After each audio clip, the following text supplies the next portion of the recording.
इमाम अली अलैहिस्सलाम जनाब सलमान फारसी रज़ी अल्लाह तआला अन्हु के साथ तबलीग दीन के लिए मदीने से बाहर जा रहे थे। इमाम अली ने सलमान से कहा, ऐ सलमान, तुम इस साथ वाले गांव से होके आओ और मैं इन कबीर कबाइल के लोगों से मिलके फला जगह पे तुमसे मुलाकात करूंगा। सलमान उस गांव चला गया। इमाम अली तबलीग दीन में मसरूफ हो गए और उस जगह पहुंचे जहां सलमान से मिलने का वादा किया था। इतनी देर में ज़ोहर की नमाज का वक्त करीब आया। इमाम अली अलैहिस्सलाम ने ज़ोहर की नमाज पढ़ने का इरादा किया।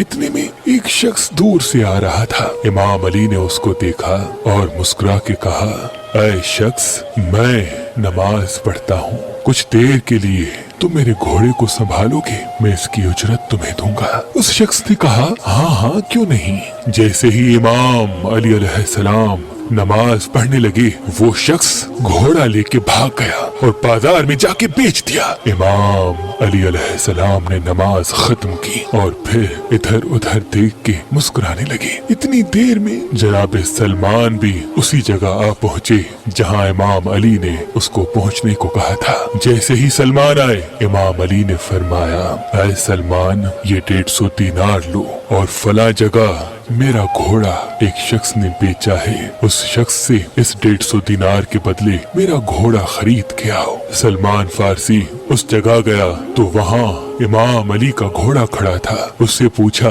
कितने में बेचोगे? उसने कहा 150 दीनार। सलमान फारसी ने वो 150 दीनार दिए, घोड़ा खरीदा और इमाम की खिदमत में आया। इमाम को वो घोड़ा दिया तो इमाम अली अलैहिस्सलाम मुस्कुराने लगे। सलमान फारसी ने दस्ते अदब को जोड़ के अर्ज किया, या अली, आपका घोड़ा चोरी हो गया और उसके बदले आपके 150 दीनार खत्म हो गए, फिर भी आप मुस्कुरा रहे हैं। तो इमाम अली अलैहिस्सलाम ने फरमाया, अल्लाह के रसूल ने फरमाया कि इंसान का रिज्क इंसान की तलाश करता है। जब मैं उस चोर को ये कह के गया कि तुम्हें उजरत दूंगा इस घोड़े को संभालने के बदले, तो मैंने ये इरादा कर लिया था कि ये जो 150 दीनार मेरे पास हैं, नमाज खत्म करने के बाद ये उसको दूंगा। लेकिन अफसोस, जैसे ही मैंने नमाज खत्म की, उसने घोड़ा चोरी कर दिया और वो ही 150 दीनार इस घोड़े को खरीद करने में मेरे खत्म हो गए। ऐ सलमान, याद रखना, इंसान को इस जमीन पे उतना ही रिस्क मिलना है जितना उसके मुकद्दर में है। अब वो इंसान के इख्तियार में है कि उसको हिलाल करके हासिल करे या हराम करके।